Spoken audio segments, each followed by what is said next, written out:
I now can't wait to welcome our youth panel to the screen, who are going to come and talk to us about their experiences as learners.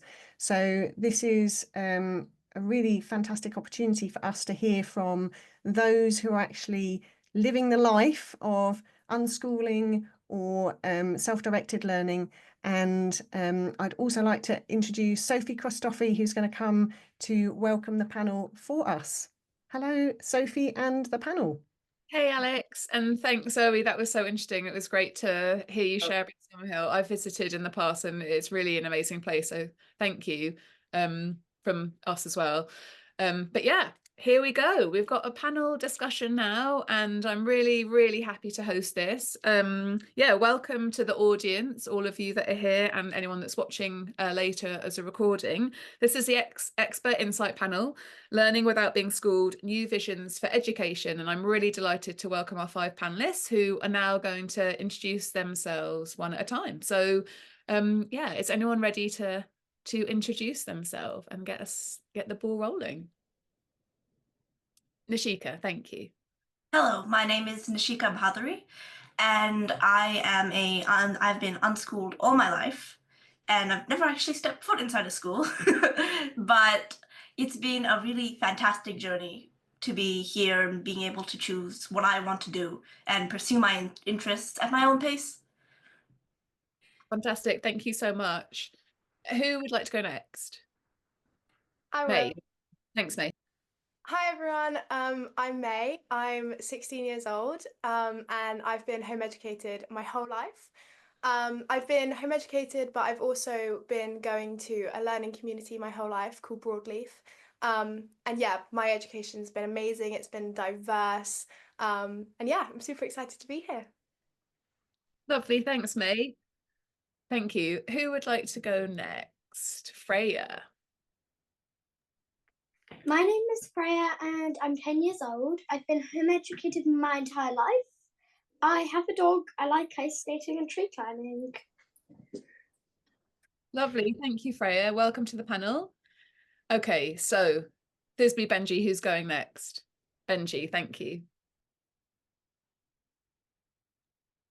Okay, my name's Benji. I've been homeschooled my whole life, apart from when I went to primary school for about 6 months in year 4, so I don't really have a good grip on like what the school system is like. I'm 14 years old and I'm trans. I'm trans. Awesome. Welcome, Benji. Thank you for your intro. And Thisbe, would you like to introduce yourself? Hello, my name's Thisbe. I'm 14.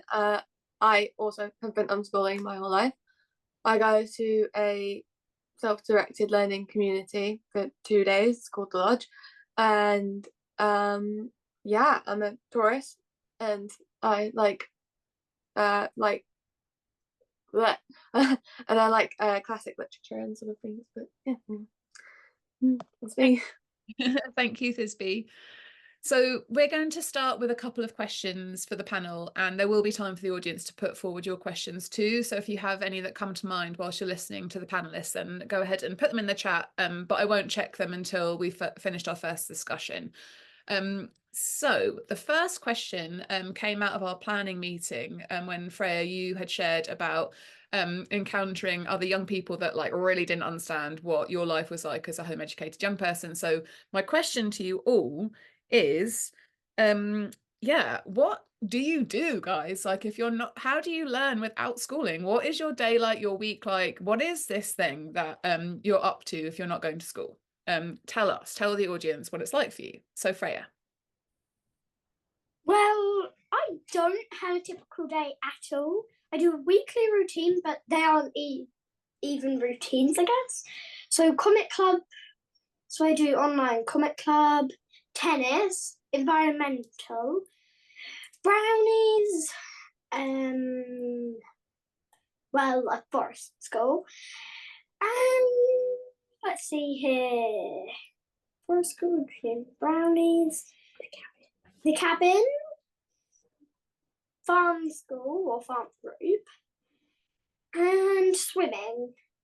and play dates, seeing my friends, and a couple of other things on top of that.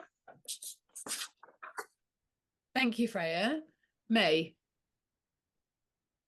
So one of the beautiful things that I love about home ed is it can look completely different. So again, like Freya was saying, I don't really have a typical day, but how my experience might differ from other people's is I've just done my GCSEs.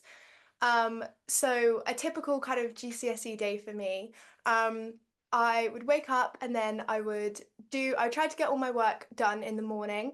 And then in the afternoon, I would kind of leave that time for education that wasn't kind of like sat down learning. So it might be like going to a museum or like just taking the dogs on a walk, whatever it is. And alongside that, I also still continue to go to my learning community 3 times a week because I thought it was so important to kind of keep connected to all my friends there, despite having to really lock in for GCSEs. But yeah. Thanks, May. Thank you. Benji, and then I'll come to you, Nishika, afterwards.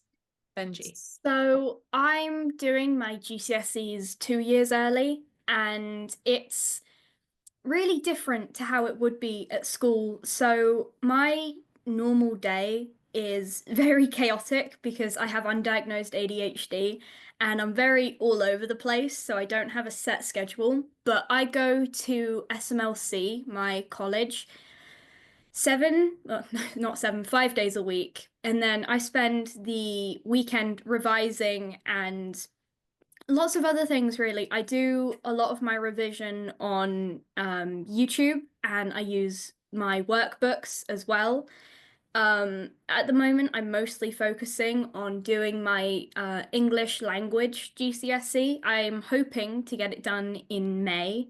But it's very different, and that's what I love about home education. Great. Thank you, Benji. Nishika, you also had your hand up. Would you like to share? Yes. So for me, a typical day is, I'm not doing my GCSEs yet. So for me, a typical day is more like I do some reading generally. I love to read, fiction and nonfiction both. And I love to write as well. Not handwriting, not very good at that. But I do love to type stories, and I've written thousands of words just sitting at my iPad and typing away at what I like to write about: animals, humans, whatever comes to my head. And so I really love that homeschooling has allowed me to pursue that and have as much fun as I like with getting my imagination out there. Lovely, thank you. Thisbe. Yeah, similarly to everyone else, I also don't have a very typical day. Most of my sort of sit down learning specific information is done really independently, by myself in my room, hidden away. But when I'm at my learning communities or I'm with friends, I tend to do more creative things, and I tend to just hang out and have more fun like that. Which I think is interesting because I do not do well if I'm with people. I tend to find it hard to either focus or find it hard to, I don't know, come up, remember things easy. That does, yeah, but so it works really well for my learning style to be able to do that separately from people, which I think is one of the reasons that homeschooling is really good for me. But yeah, that's it. Cool, thank you so much. And in your experiences, have you found that people sometimes maybe don't understand, well, is someone making you do this? Why would you do this if you could just do whatever you want? Because yeah, tell me a bit about that, May. Yeah, I definitely have experienced that. Obviously, when I started home educating, 16 years ago, which is crazy, it was definitely a lot less normal, and there was definitely a lot more questions. And me and my mum specifically faced a lot of negativity surrounding what my education was going to look like, if it was going to be successful. And I think, yeah, people have some really strange assumptions. Lots of people often said and used to say to me, well, why would you not just sit at home all day and like watch TV or go on your phone? But I think when you're home educated, you have a really new, fresh view on education.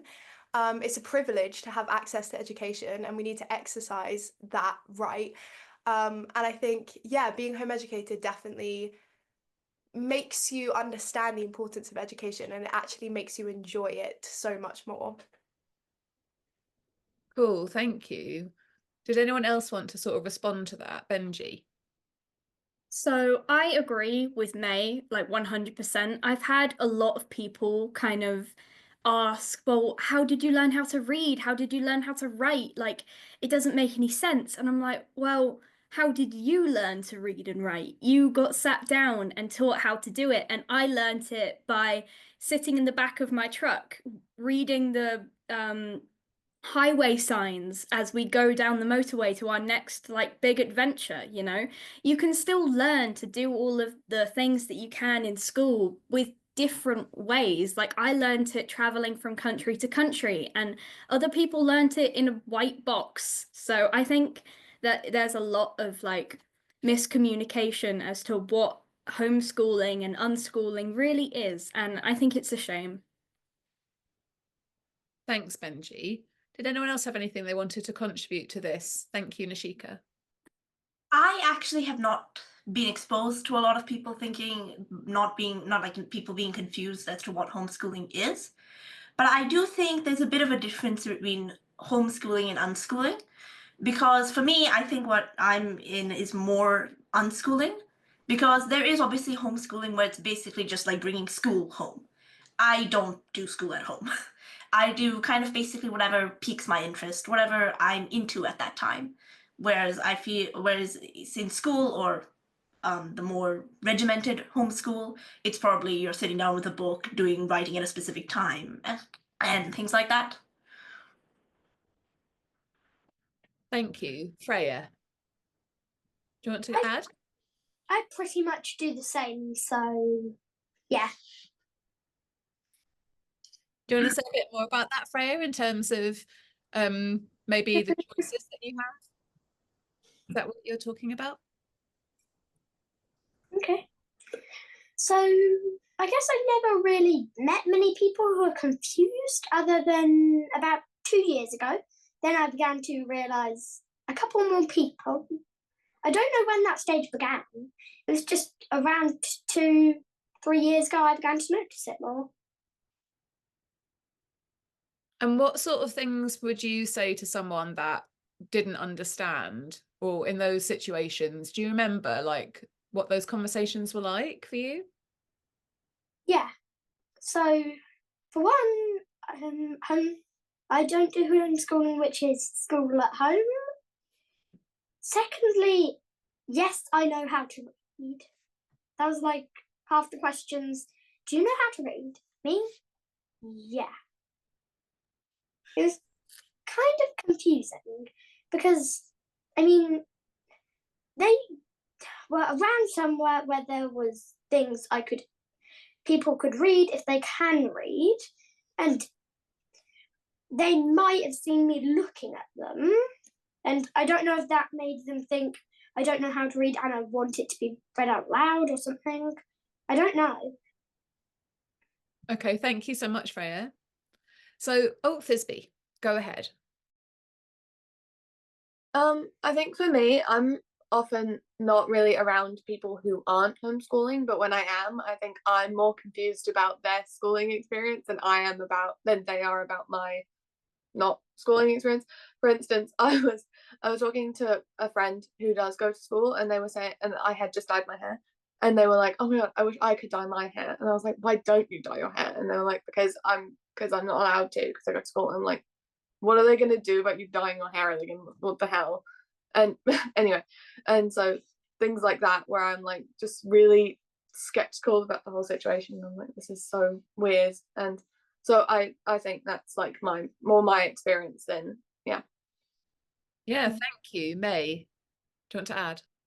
Just leading on from what Thisbe was saying there, I think what you're saying is so true about like all those rules that like you don't even consider when you're home educated, about like dyeing your hair, like crazy stuff like that.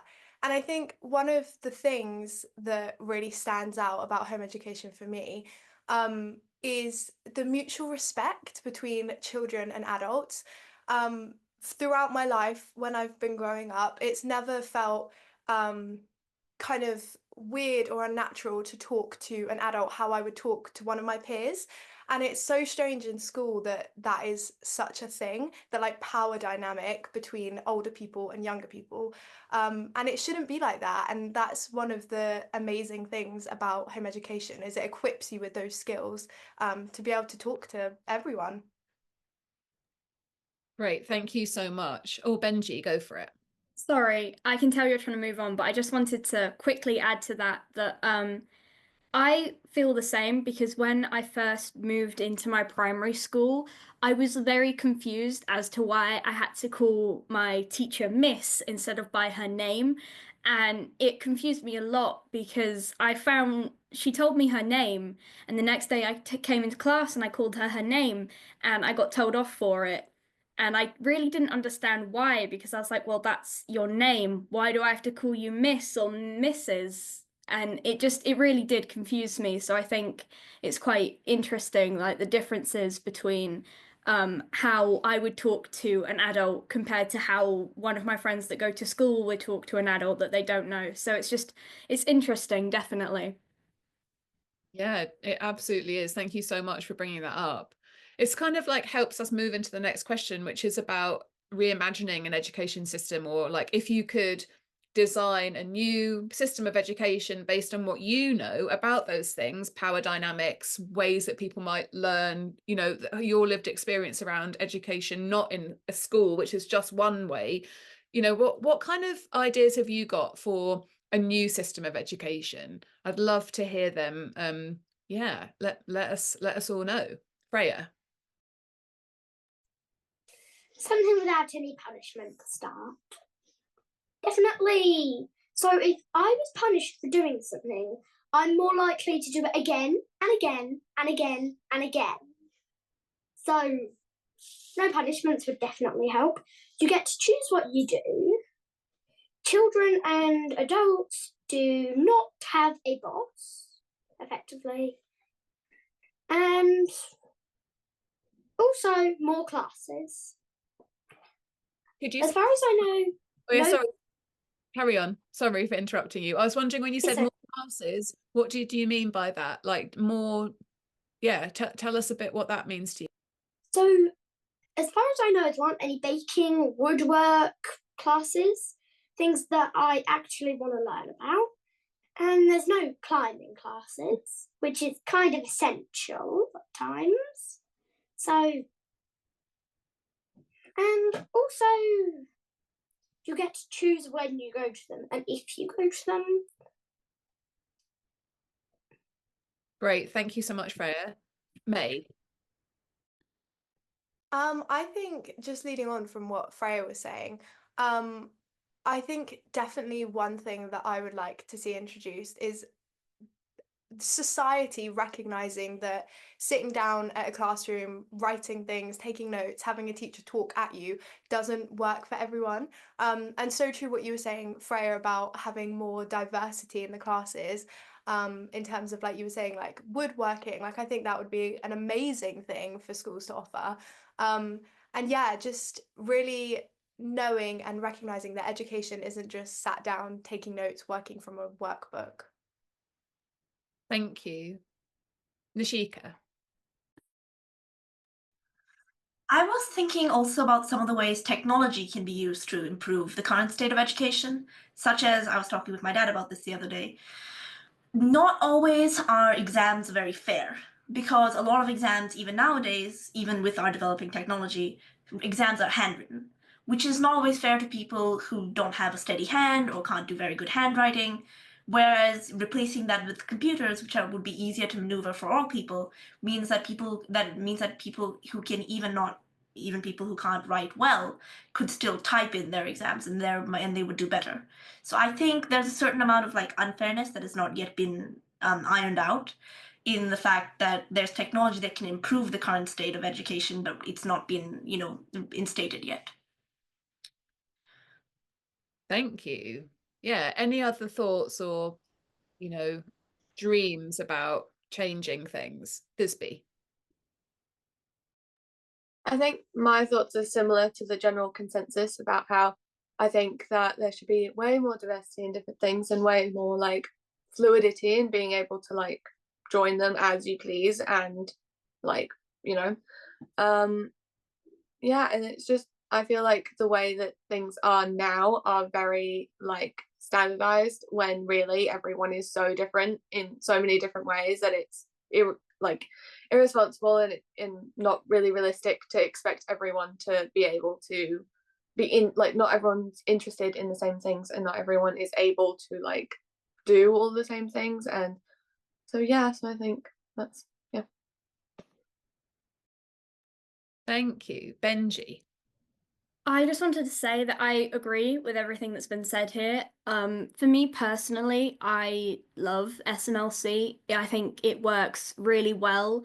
There's definitely some things that if I were to like one day take over SMLC, I would definitely change a lot of it because as someone who has been here for nearly 3 years in February, since pretty much the beginning of when the afternoon was created, I just really think that there are a lot of things that need to be changed, especially with the age of like people that come to our college.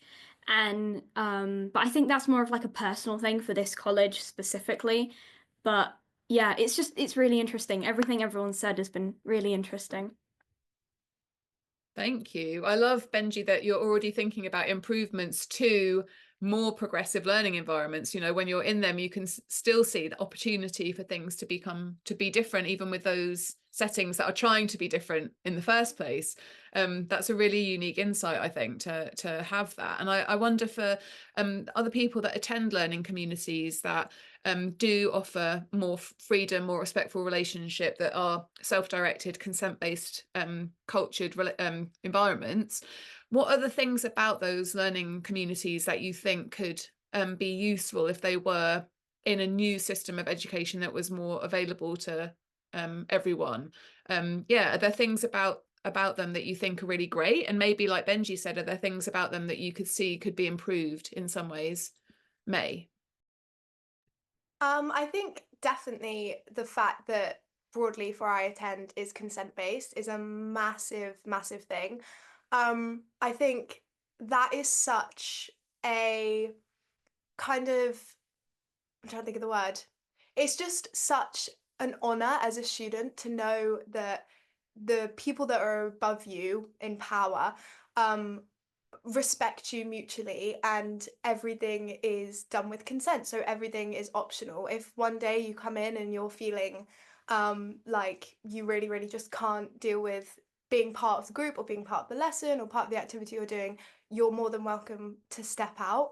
And I think that's the magical thing about these alternative settings is the freedom, and I think as well the mutual trust between the adults and the children. Yeah, definitely that as students at Broadleaf, we're completely trusted to kind of do our own thing, and if we know that it's right for us. Amazing. Thank you. Nishika? So I attend a class on Wednesdays for chemistry and physics like you would in school, I guess, for 2 hours, 1 hour each. In the classes, the thing that when I first joined, the thing that made me want to keep coming was the way the class was structured. Generally, there's an experiment and there's a little bit of written work to help you understand the subject. But if you don't want to do the written work, you're allowed to just do the experiment. If you don't want to do the experiment, you're allowed to just do the written work. And I love that freedom about the class, that where I'm not very good with handwriting, so I can focus on the experiment, and if I want to take the written work home and do that and do it at my own pace. or vice versa. So I really like that freedom in that environment. Yeah, thank you, Nishika. Thank you. Freya.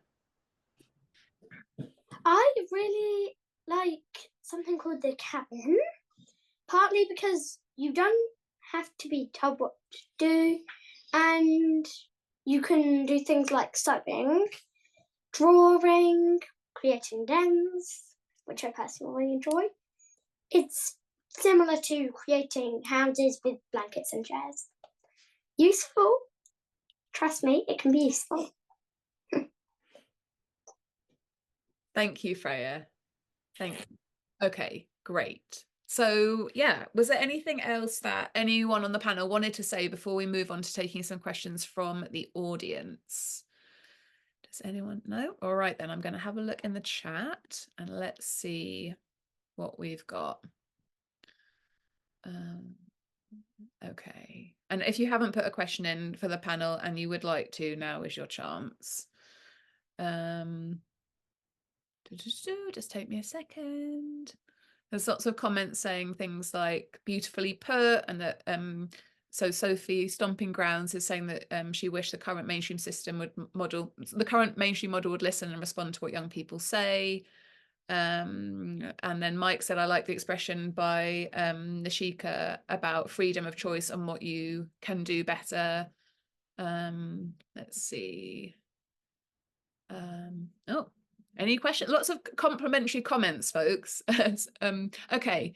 Do you know if, this is from Sophie Stomping Grounds, do you know if your parents or carers have experienced any difficulty with local authorities wanting to see curriculum progress and monitoring of what you do? Okay, so this is an interesting question. I mean, you know, being outside of the system, like, are you aware of any pressure on your family or your parents or on you to do anything in particular or to account for what you're doing? May? Yeah, I actually had a similar experience with this recently, where my mum got a letter through the post from the local authority asking to see written evidence of my education, which is interesting because similarly, my sister's home educated, but there was absolutely nothing about her, and as far as we know, the local authority don't actually know she exists. So I think it's quite interesting that actually maybe that this monitoring isn't actually accurate, and there are quite a lot of home educated children that the local authority don't know that they exist because they haven't been in mainstream school. And I might be wrong here, but I'm pretty sure you will only be on their register if you've been in mainstream school and then left to become home educated.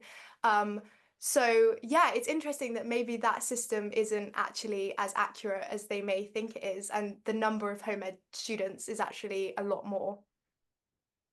Yeah, thank you, May. Did anyone else have anything they wanted to add to this around a sense of being, you know, receiving any sort of pressure or scrutiny from the outside, you know, from local authorities around your learning experience or your education?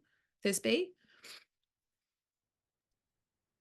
I wouldn't necessarily say I've experienced lots of it, but I have memories of like having to send in like reports about how my education's going and things like that to the local authorities about like what I'm interested in and making sure that I'm like doing things, which I always thought was really weird.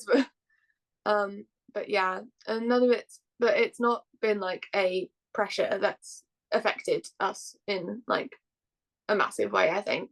Yeah. Okay, thank you. And Nishika?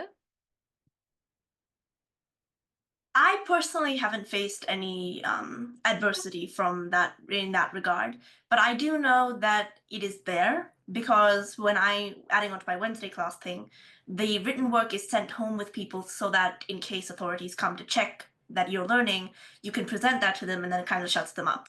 So because they can't say anything if there's proof that you're learning, what regular schoolers would be. So yeah. Thank you.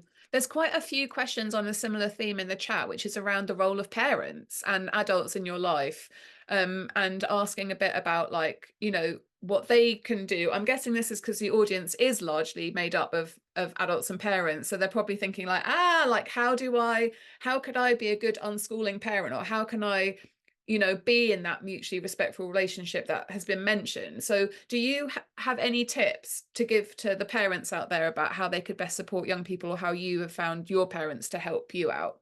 Benji. So I think when it comes to parents supporting unschooled or homeschooled kids, it can be very different because each child learns differently. So you kind of have to have that conversation with your kid and be like, well, how would you like to learn? What are the things you want to know? I know specifically for me, when I was little, I didn't really want to do maths or English. So my mum put me in a forest school where I got to run around and learn about trees and plants and herbs and like learn how to build a fire. And then once or twice a week, she'd sit down with me and she would help me with my reading and my writing. And I thought it was amazing because 5 or 6 days a week, I'd be adventuring and doing all this different stuff and like traveling around the country learning about castles and wars and history, and it was so fascinating. And I think that the best way to kind of support your kid is to just ask them, well, what would you like to learn? How can I help you learn the things you want to? Because that's what my family did. And now I'm doing my GCSEs 2 years early, and I have a passion for writing and art and psychology. And now I'm this very mature, well-rounded person who can speak on a panel to people, you know, it's just, it really is about supporting and talking to your kid to let them know that you're there for them and you can help them. Thank you so much, Benji. Nishika, and then I'll come to you, Freya. I think it is also largely about trust between parents and their kids, and it's not easy, because I know when I was younger, I started playing online games, and obviously with online games there's chatting, and my parents have never disabled any of those things or prevented me from doing those things. They just kind of let me be, and they trust that if something goes wrong, I'll come and talk to them about it. Things have gone wrong, and I have come to talk to them about it, but it's about trusting your kid to do what feels good intuitively to them, and trusting their instincts, because kids are very driven by their instincts. So if you let them nurture that, I think they will come to you, and I think they will, tell you when something's bothering them. Thank you so much. And Freya, what would you like to add? Well, my parents were right when they thought school was a bad idea. And I agree, you should ask your kid. Because with some kids, it might be better to ask them than to guess. My parents guessed right with me, but who knows with other people and other kids? And I agree with the trust. A strong level of trust is very important. Thank you so much, Freya. Thank you. I saw there's loads more compliments coming and votes into the chat. I mean, you can have a look at this, either now or when you're done, but people are really appreciating what you're sharing. There was a question that I was curious to ask you, which was like, do you ever wish that you were going to school or want to go to school, or feel like you're missing out on anything by not going to school and by unschooling instead? Does anyone have any thoughts on this that they want to share? Okay, May first. I have a similar experience in this actually. When I was in year 9, I don't really know what drove it, but I decided that I actually wanted to try out mainstream school. My mum's always given me that option, and it's never been that I'm not allowed. It's just that I've simply chosen home education. But I decided, yeah, I wanted to try out mainstream school. And it definitely opened my eyes. It was my first time ever stepping foot inside a school. And I was there for about a month, and then I left again and I came back to home education. And it definitely opened my eyes to what mainstream school is like.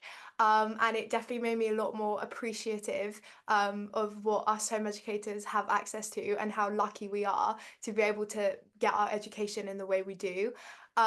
So after that experience, no, I definitely do not feel any way I'm missing out. I'm gaining more, if anything, from home education. Thank you, May. And I saw there was like a flurry of hands before. So Freya, I'll come to you next. But then I think Nishika, did you have your hand up as well? Yeah, okay. So Freya and then Nishika.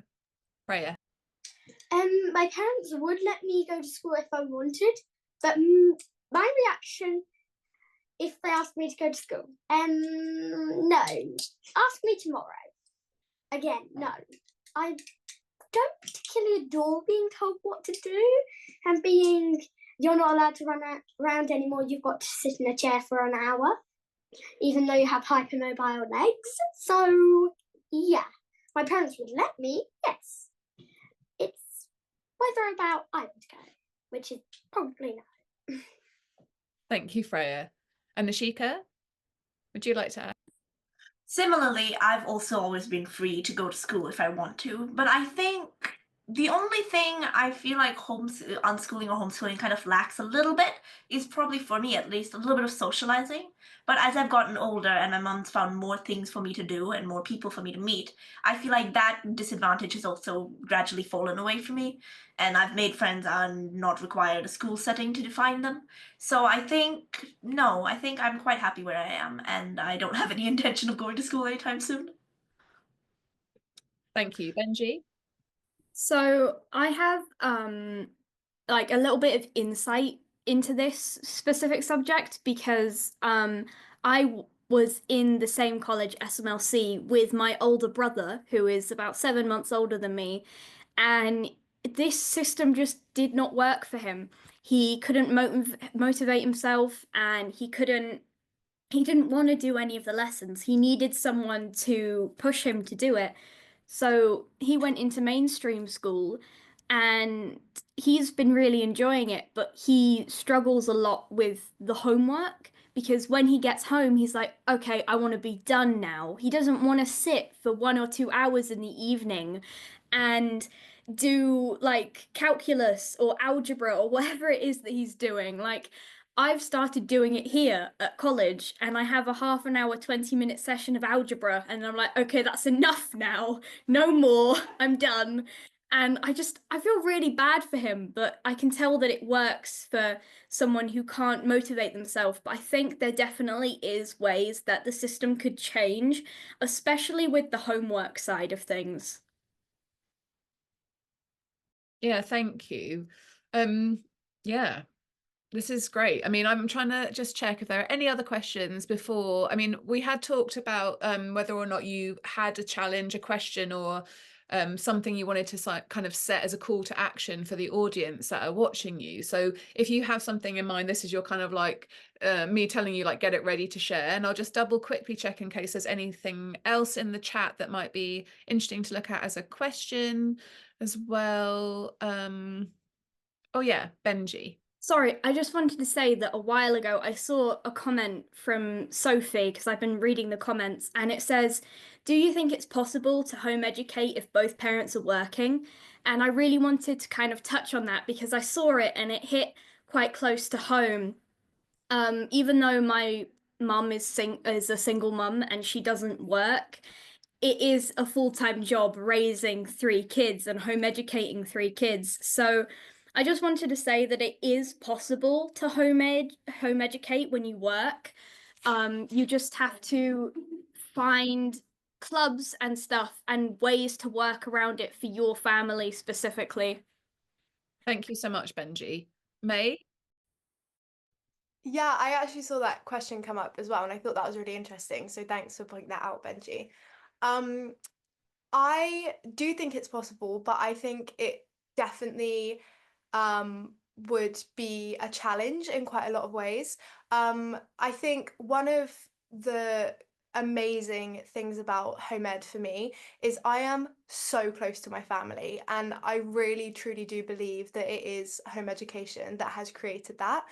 Even when I went to school for a month in year 9, I felt so distant from everyone in my family.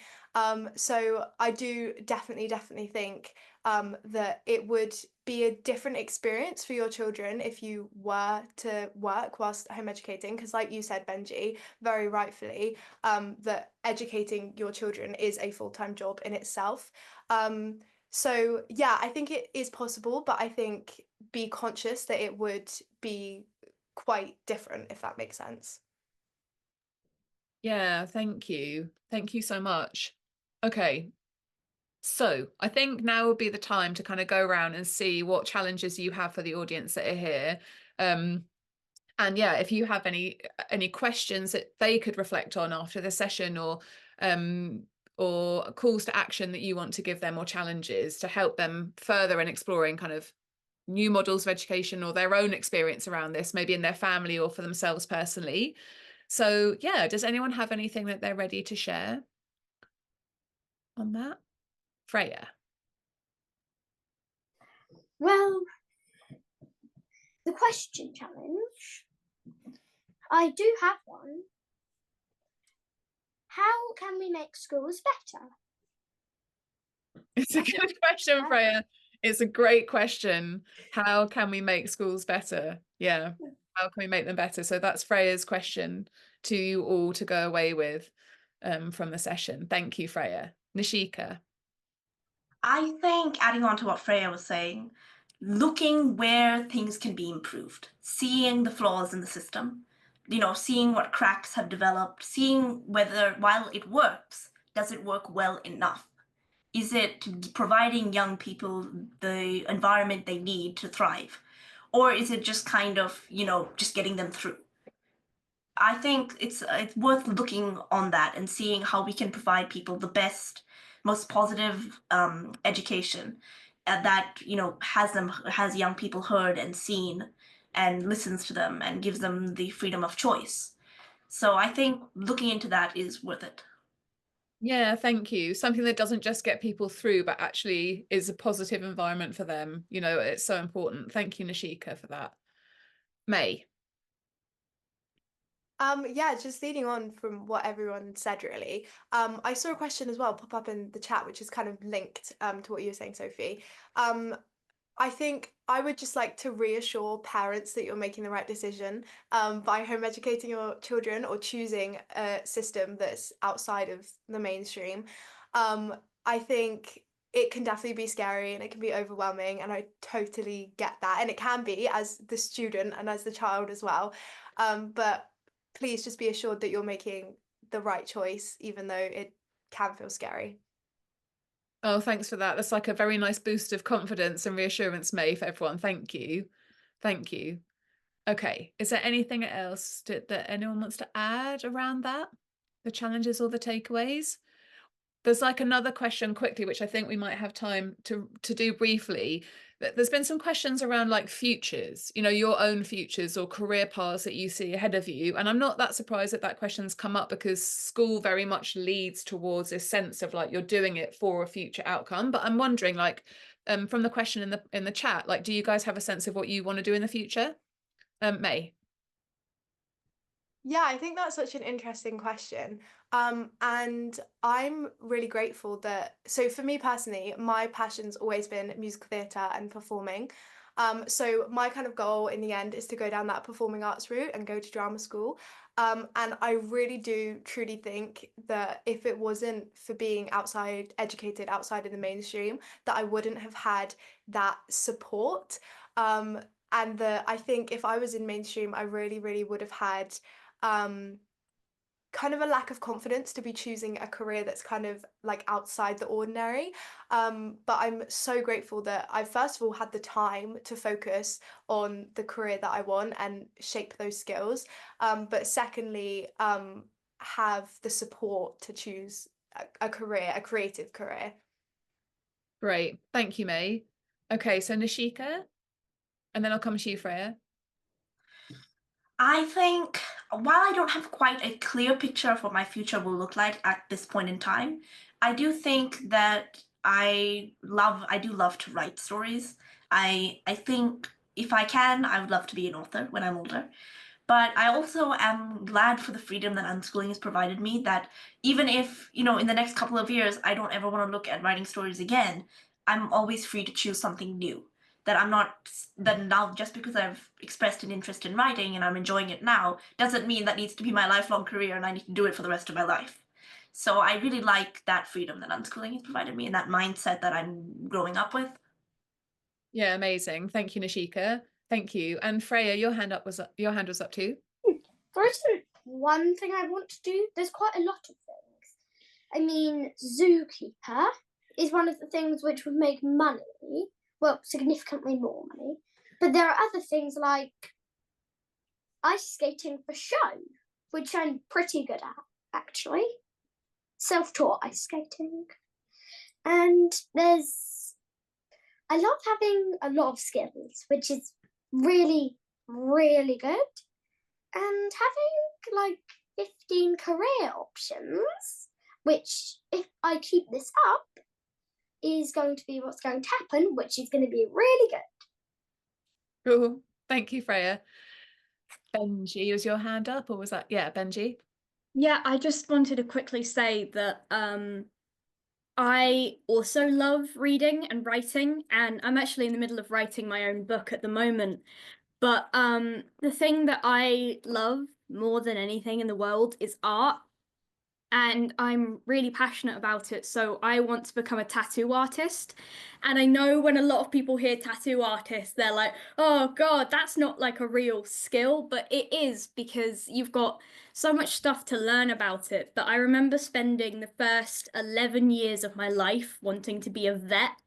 And then it really clicked in my head that I would have to put animals down, and that hit me too close to my heart, so I couldn't. And then I realized that my passion for art, there is actually a career behind it. So I think that being homeschooled has really helped me see that there is so much more beyond just like basic, no, not basic, that's the wrong word. I guess the norm for what people think jobs could be, So it's really interesting. Great. Thank you so much, Benji. And very, very quickly, we do need to wrap up, but one last question that came in from Nikki. Would you want to be part of creating a learning community in the future yourself, or working in one, like the ones that you've been part of? Or if you haven't been part of one, would you be interested ever in kind of co-creating a space for other young unschoolers? Nishika? I think if I can, I would, because being able to provide other kids, like the next generation, with the kind of experience I've been given, I think that would be an incredible privilege. Because right now, homeschooling or unschooling is kind of limited to not like very few people are able to do it. So I think being able to provide it for a wider range of people, so more people can have this experience, would be a really fantastic thing. Nice. Thank you. Benji?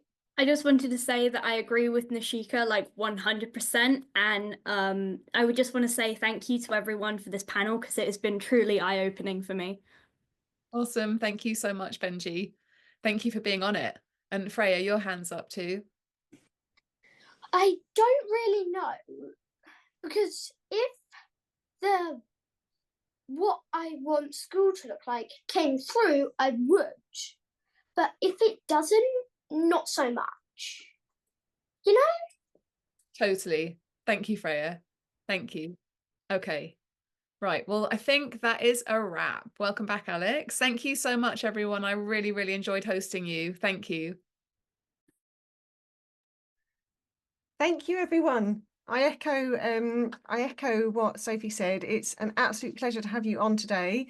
We've got another young person on the call as well today, a young person who lives with me. And it's been an absolute eye-opener for a lot of us to have you on here. I think I'd like to echo who said in the chat that Nikki said that you're all epic humans, which you absolutely are. So thank you, all of you, for coming along today.